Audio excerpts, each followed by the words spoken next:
ನಮಸ್ಕಾರ. ಕನ್ನಡ ಒನ್ನೆಗೆ ಸ್ವಾಗತ. ನಾನು ನಿಮ್ಮ ಭಾಗ್ಯನಾರಾಯಣ ಬೊಗ್ಗವರಪು.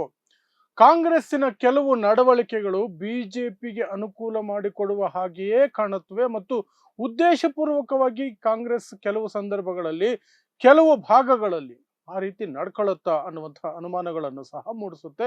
ಅಂತಹದೇ ಒಂದು ಅನುಮಾನ ಮೂಡಿಸುವಂತಹ ನಡವಳಿಕೆ ಅಂದ್ರೆ ಮುಂಬೈ ಮಹಾನಗರ ಪಾಲಿಕೆಯ ಮುನಿಸಿಪಲ್ ಕಾರ್ಪೊರೇಷನ್ ಎಲೆಕ್ಷನ್ನಲ್ಲಿ ಮೈತ್ರಿ ಮಾಡಿಕೊಳ್ಳೋದಿಲ್ಲ. ಯಾರ ಜೊತೆ? ಉದ್ಧವ್ ಠಾಕ್ರೆ ಜೊತೆ ಮೈತ್ರಿ ಮಾಡಿಕೊಳ್ಳೋದಿಲ್ವಂತೆ, ಏಕಾಂಗಿಯಾಗಿ ಸ್ಪರ್ಧೆ ಮಾಡುತ್ತಂತೆ. ಹೀಗಂತ ಕಾಂಗ್ರೆಸ್ಸಿನ ಉಸ್ತುವಾರಿ ರಮೇಶ್ ಚೆನ್ನಿತ್ತಲಾ ಘೋಷಣೆ ಮಾಡಿದ್ದಾರೆ. ಮಹಾರಾಷ್ಟ್ರದ ಕಾಂಗ್ರೆಸ್ ಉಸ್ತುವಾರಿ ರಮೇಶ್ ಚೆನ್ನಿತ್ತಲಾ ಅನ್ನುವರು ಘೋಷಣೆ ಮಾಡಿದ್ದಾರೆ. ಕಾಂಗ್ರೆಸ್ಸು ಬೃಹನ್ ಮಹಾನಗರ ಪಾಲಿಕೆ ಮುಂಬೈ ಅಲ್ಲಿ ನಾವು ಏಕಾಂಗಿಯಾಗಿ ಸ್ಪರ್ಧೆ ಮಾಡ್ತೀವಿ, ಮೈತ್ರಿ ಮಾಡ್ಕೊಳ್ಳಲ್ಲ ಅಂತ. ಅದಕ್ಕೆ ಅದು ಕೊಡ್ತಾ ಇರುವಂತಹ ಕಾರಣ ಏನು ಅಂದ್ರೆ, ಉದ್ಧವ್ ಠಾಕ್ರೆ ಮತ್ತು ರಾಜ್ ಠಾಕ್ರೆ ಸಮೀಪ ಆಗಿದ್ದಾರೆ. ರಾಜ್ ಠಾಕ್ರೆ ನಮಗೆ ಇಷ್ಟ ಇಲ್ಲ, ಹಾಗಾಗಿ ನಾವು ಅಲ್ಲಿ ಮೈತ್ರಿಯನ್ನ ಮಾಡ್ಕೊಳ್ಳೋದಿಲ್ಲ ಅಂತ. ಆದ್ರೆ ಈ ಕಡೆ ಉದ್ಧವ್ ಠಾಕ್ರೆ ಹೇಳ್ತಾ ಇದ್ದಾರೆ, ಮೈತ್ರಿ ಮಾಡ್ಕೊಂಡಿಲ್ಲ ಅಂದ್ರೆ ಬಿಜೆಪಿನ ಸೋಲ್ಸೋದು ಸಾಧ್ಯನೇ ಇಲ್ಲ, ಹಾಗಾಗಿ ನಾವು ಮೈತ್ರಿ ಮಾಡಿಕೊಳ್ಳೇಬೇಕು ಅಂತ ಉದ್ಧವ್ ಠಾಕ್ರೆ ದಿನ ಬೆಳಗಾದ್ರೆ ಮಲ್ಲಿಕಾರ್ಜುನ ಖರ್ಗೆ ಅವರಿಗೆ ಫೋನ್ ಮಾಡಿ ರಾಹುಲ್ ಗಾಂಧಿ ಅವರನ್ನ ಕಾಂಟ್ಯಾಕ್ಟ್ ಮಾಡುವಂತಹ ಪ್ರಯತ್ನಗಳನ್ನು ಸಹ ಮಾಡ್ತಿದ್ದಾರೆ ಅನ್ನುವಂತಹ ಮಾಹಿತಿ ಬರ್ತಾ ಇದೆ. ಹಾಗಾದ್ರೆ ಏನ್ ನಡೀತಿದೆ ಮತ್ತು ಯಾಕೆ ನಮಗೆ ಅನ್ನಿಸ್ಬೇಕು ಕಾಂಗ್ರೆಸ್ ಇದು ಉದ್ದೇಶಪೂರ್ವಕವಾಗಿ ಮಾಡ್ತಿದೆ, ಬಿಜೆಪಿಗೆ ಅನುಕೂಲ ಮಾಡಿಕೊಡಕ್ ಮಾಡ್ತಿದೆ ಅಂತ? ನಾನು ಬಿಹಾರದ ವಿಚಾರದಲ್ಲೂ ಹೇಳಿದ್ದೆ, ಅದನ್ನು ಸಹ ವಿವರಿಸುವಂತಹ ಪ್ರಯತ್ನವನ್ನ ಮಾಡ್ತೀನಿ. ಸೊ ನಿಮಗೆ ಗೊತ್ತಿದ್ರೆ ಮಹಾರಾಷ್ಟ್ರದಲ್ಲಿ ನಡೆದಂತಹ ವಿಧಾನಸಭಾ ಚುನಾವಣೆಗಳು 6-7 ತಿಂಗಳ ಹಿಂದೆ ಅಲ್ಲಿ ಏನಾಯ್ತು ಅಂತ ನಿಮಗೆ ಗೊತ್ತಿದೆ. ಎಲ್ಲರೂ ನಿರೀಕ್ಷೆ ಮಾಡಿದ್ದು ಟೈಟ್ ಫೈಟ್ ಇರುತ್ತೆ ಅಲ್ಲಿ, ಕಾಂಗ್ರೆಸ್ ಮತ್ತು ಶರದ್ ಪವಾರ್ ಮತ್ತು ಉದ್ಧವ್ ಠಾಕ್ರೆ ಮೈತ್ರಿ ಏನಿದೆ ಅದು ವರ್ಕೌಟ್ ಆಗುತ್ತೆ ಅಂತ. ಯಾಕೆಂದ್ರೆ ಲೋಕಸಭಾ ಚುನಾವಣೆಗಳು ನಡೆದವಲ್ಲ, 2024ರ ಲೋಕಸಭಾ ಚುನಾವಣೆಗಳು, ಆಗ ಬಿಜೆಪಿಗೆ ದೊಡ್ಡ ಪೆಟ್ಟನ್ನ ಕೊಟ್ಟಿದ್ರು ಈ ಮೈತ್ರಿ. ಅದೇ ಮುಂದುವರೆದಿದ್ರೆ ಮಹಾರಾಷ್ಟ್ರದಲ್ಲಿ ಇವರದೇ ಸರ್ಕಾರ ಬರಬೇಕಾಗಿತ್ತು, ಬರಲಿಲ್ಲ. ಯಥಾ ಪ್ರಕಾರ ಬಿಜೆಪಿ ವಿತ್ ಶಿಂದೆ ಬಣ, ಶಿವಸೇನೆಯ ಶಿಂದೆ ಬಣ ಮತ್ತು ಅಜಿತ್ ಪವಾರ್ ಎಲ್ಲ ಸೇರ್ಕೊಂಡು ಏನು ಆರೋಪಗಳೇನೇ ಇರಲಿ ಗೆದ್ದರು. ಆರೋಪಗಳು ಸಿಕ್ಕಾಪಟ್ಟೆ ಇದ್ದಾವೆ, ವೋಟ್ ಚೋರಿಯಿಂದ ಹಿಡಿದು ಏನೇನೋ ಆರೋಪಗಳಿದ್ದಾವೆ, ಗೆದ್ದರು. ಆ ನಂತರ ಹರಿಯಾಣದಲ್ಲೂ ಹಾಗೆ ಆಯಿತು. ಗೋಧಿ ಮಾಧ್ಯಮಗಳೇ ಹೇಳಿದ್ವು ಕಾಂಗ್ರೆಸ್ಸೇ ಗೆಲ್ಲೋದು ಅಂತ, ಅಲ್ಲೂ ಬಿಜೆಪಿ ಪ್ರಚಂಡ ಬಹುಮತ. ನಂತರ ಬಿಹಾರಕ್ಕೆ ಬಂದ್ವಿ, ಮೊನ್ನೆ ಮುಗಿದಂಥದ್ದು. ಅಲ್ಲಿಯೂ ಸಹ ಎಲ್ಲರೂ ಹೇಳ್ತಾ ಇದ್ದಿದ್ದು ಟೈಟ್ ಫೈಟ್ ಇದೆ, ಅದರ ಮಹಾಗಠಬಂಧನ್ ತೇಜಸ್ವಿ ಯಾದವ್, ಕಾಂಗ್ರೆಸ್, ಕಮ್ಯುನಿಸ್ಟ್ ಎಲ್ಲ ಸೇರ್ಕೊಂಡು ಸರ್ಕಾರ ರಚನೆ ಮಾಡುವಷ್ಟು ಸೀಟ್ ಗೆದ್ದು ಬಿಡ್ತಾರೆ ಅಂತ. ಆದರೆ ಬಿಜೆಪಿಯ ಅಮಿತ್ ಶಾನೇ 160 ಸೀಟು ಬರುತ್ತೆ ಅಂತ ಹೇಳಿದಂತಹದ್ದು ಪ್ರಕರಣದಲ್ಲಿ ಬಿಹಾರದಲ್ಲಿ 200+ ಸೀಟುಗಳು NDAಗೆ ಬಂತು. 200+. ಅದಕ್ಕೂ ಸಾಕಷ್ಟು ಆರೋಪಗಳು ಹರಿಯಾಣದು ಬಂತು, ಬಿಹಾರದ್ದು ಬಂತು, ಗೋಲ್ಮಾಲ್, ವೋಟ್ ಚೋರಿ, SIR ಏನೇನೋ ಬಂತು.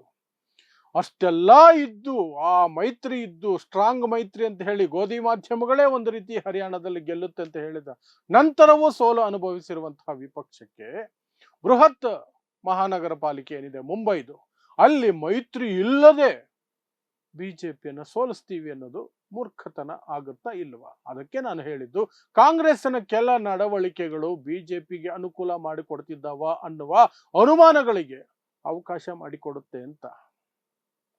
ಬಿಹಾರದಲ್ಲೂ ಸಹ ನಾನು ಅದನ್ನೇ ಹೇಳಿದ್ದೆ. ಯಾವಾಗ ಹೇಳಿದ್ದೆ ಗೊತ್ತಾ? ತೇಜಸ್ವಿ ಯಾದವ್ ಅವರನ್ನ ಮುಖ್ಯಮಂತ್ರಿ ಅಭ್ಯರ್ಥಿ ಅಂತ ಘೋಷಣೆ ಮಾಡೋದಕ್ಕೆ ಸಾಧ್ಯ ಇಲ್ಲ ಅನ್ನೋ ರೀತಿಯಲ್ಲಿ ಕಾಂಗ್ರೆಸ್ ನಡ್ಕೊಳ್ತಾ ಇತ್ತು. ಕೊನೆ ಕ್ಷಣದಲ್ಲಿ ಅವರು ಘೋಷಣೆ ಮಾಡಿದ್ದು ಒತ್ತಡದ ನಂತರ. ಮತ್ತು 80 ಸೀಟ್ ಕೊಡಿ, 90 ಸೀಟ್ ಕೊಡಿ ಅಂತೆಲ್ಲ ವಾದ ಮಾಡ್ತಿತ್ತು. ಈಗ ಕೊನೆಗೆ 61 ಸೀಟ್ ಕೊಟ್ರೆ ಗೆದ್ದಿದ್ದು ಕೇವಲ 6 ಸೀಟು ಬಿಹಾರದಲ್ಲಿ.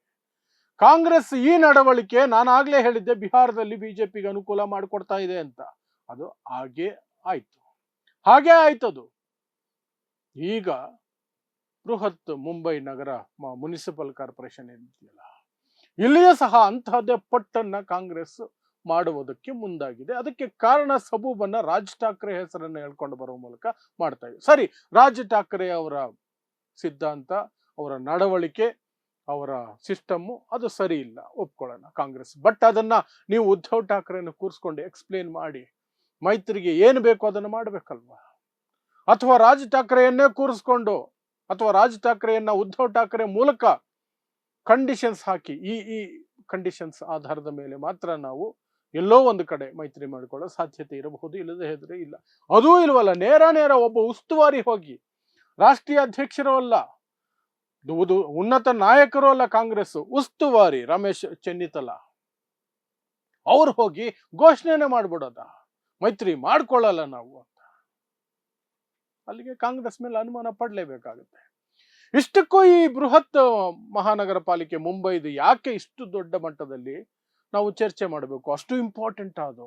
ರಾಜ್ಯಸಭಾ ವಿಧಾನಸಭಾ ಚುನಾವಣೆಗಳಿಗಿಂತ ಇಂಪಾರ್ಟೆಂಟ್ ಅಂದ್ರೆ ಒಂದು ಮಟ್ಟಕ್ಕೆ ಹೌದು ಅಂತಲೇ ಹೇಳಬೇಕಾಗತ್ತೆ. ಯಾಕಂದ್ರೆ ಮುಂಬೈಯನ್ನ ಯಾರು ಕಂಟ್ರೋಲ್ ಅಲ್ಲಿ ಇಟ್ಕೊಳ್ತಾರೋ ಕಾರ್ಪೊರೇಷನ್ ಅನ್ನ, ಅವರು ಇಡೀ ರಾಜ್ಯವನ್ನ ಮುಂದೆ ಕಂಟ್ರೋಲ್ಗೆ ತೆಗೆದುಕೊಳ್ಳೋದಕ್ಕೆ ಅನುಕೂಲ ಆಗುತ್ತೆ.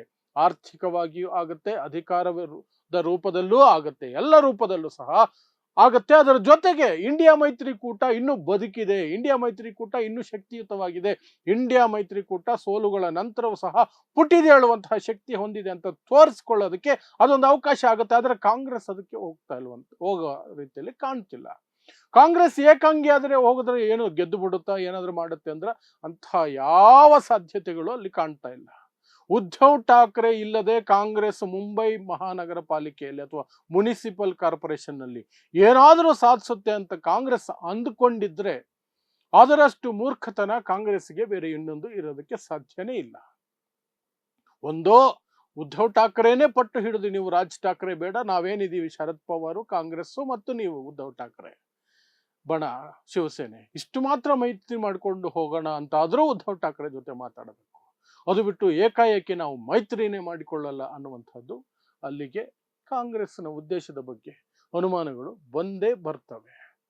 ಇನ್ನು ಇವರು ಕಾಯ್ಕೊಂಡಿದ್ದಾರೆ NDA, ಅವರು ಏಕಾಂಗಿಯಾಗಿ ಹೋರಾಡಿದ್ರೆ ನಮಗೆ ಕೇಕ್ ವಾಕ್ ಆಗ್ಬಿಡುತ್ತೆ, ಆರಾಮಾಗಿ ನಾವು ಕಾರ್ಪೊರೇಷನ್ ಅನ್ನ ಕೈವಶ ಮಾಡ್ಕೊಳ್ಬಹುದು, ಏನು ತೊಂದರೆ ಆಗಲ್ಲ, ಆರಾಮಾಗಿ ಗೆದ್ದು ಬಿಡ್ತೀವಿ ಅನ್ನುವಂಥ ಒಂದು ಅಭಿಲಾಷೆಯನ್ನ ಕಾಂಗ್ರೆಸ್ NDAಗೆ ಚುನಾವಣೆಗಳು ಘೋಷಣೆಗೂ ಮೊದಲೇ ಕೊಟ್ಬಿಟ್ಟಿದೆ, ಚುನಾವಣಾ ಘೋಷಣೆಗಳಿಗೂ ಮೊದಲೇ ಕೊಟ್ಬಿಟ್ಟಿದೆ. ಸೊ ಅವರು ಇನ್ನೂ ಸಹ ಇನ್ನೊಂದಷ್ಟು ದೊಡ್ಡ ಮಟ್ಟದಲ್ಲಿ ಏನಾದರೂ ಪ್ರಯತ್ನಗಳನ್ನು ನಡೆಸೋದಕ್ಕೆ, ಯೋಜನೆಗಳನ್ನು ಮಾಡೋದಕ್ಕೆ ಅವ್ರಿಗೆ ಅನುಕೂಲ ಆಗುತ್ತೆ. They will be more happier to have these guys, ಈ ಪಕ್ಷಗಳು ಏನಿದಾವೆ ಅವರು ಇಂಡಿವಿಜುವಲ್ ಆಗಿ ಚುನಾವಣೆಗೆ ಬರಲಿ ಅಂತ. ಯಾಕೆಂದ್ರೆ ಇಡೀ ಮಹಾರಾಷ್ಟ್ರದ NDA ಏನಿದೆ ಅದು NDA ಅನ್ನೋದು ಹೆಸರಿಗೆ ಮಾತ್ರ, BJPನೇ ಅದು, BJP ಕೈಯಲ್ಲೇ ಎಲ್ಲ ಇರೋದು. ಶಿಂದೆ ಮಾತಾಡಕ್ಕಾಗಲ್ಲ, ಮಾತಾಡಿದ್ರೆ ED IT ಎಲ್ಲ ಬರುತ್ತೆ. ಅಜಿತ್ ಪವಾರ್ ಮಾತಾಡಂಗಿಲ್ಲ, ಮಾತಾಡಿದ್ರೆ IT ED, ಅಜಿತ್ ಪವಾರ್ಗಂತೂ ಕೇಸುಗಳು ಹಾಕೋದೇ ಬೇಡ, ಆಲ್ರೆಡಿ ಇದ್ದಾವೆ, ಅವುಗಳನ್ನ ಸ್ವಲ್ಪ ಕೆದಕಿದ್ರೆ ಸಾಕು ಅಜಿತ್ ಪವಾರ್ ಸರೆಂಡರ್. ಹಾಗಿರ್ಬೇಕಾದ್ರೆ BJP ಒಂದೇ ಅಲ್ಲಿ ಇರುವಂತಹದ್ದು, ಮಿಕ್ಕವೆಲ್ಲ ಹೆಸರಿಗಿರೋದು. ಅದಕ್ಕಂತೂ ತುಂಬಾನೇ ಸುಲಭ ಆಗತ್ತೆ, ಕೇಕ್ ವಾಕ್ ಆಗ್ಬಿಡುತ್ತೆ. ಇವರೇನಾದರೂ ಮೈತ್ರಿ ಮಾಡಿಕೊಳ್ಳದೆ ಕಾಂಗ್ರೆಸ್ ಹಠ ಹಿಡಿದು ನಾವು ಏನೋ ದೊಡ್ಡ ಪುಡಿಂಗಿಗಳು ಅಂತ ಹೋದ್ರೆ ಆಗತ್ತೆ. ಸೊ ಇದಿಷ್ಟು ಮುಂಬೈ ಮಹಾನಗರ ಪಾಲಿಕೆ ಅಥವಾ ಮುನಿಸಿಪಲ್ ಕಾರ್ಪೊರೇಷನ್ ಎಲೆಕ್ಷನ್ ಹಿನ್ನೆಲೆಯಲ್ಲಿ ಕಾಂಗ್ರೆಸ್ ಮಾಡ್ತಿರುವಂತಹ ಕೆಲವು ನಡವಳಿಕೆ ಯಾವ ರೀತಿ BJPಗೆ ಅನುಕೂಲ ಆಗಬಹುದು ಅನ್ನೋದರ ವಿಶ್ಲೇಷಣೆ. ಸೊ ನೋಡ್ತಾ ಇರಿ ಸಮಾಜಕ್ಕಾಗಿ ಕನ್ನಡ 1 ನ್ಯೂಸ್. ನಮಸ್ಕಾರ.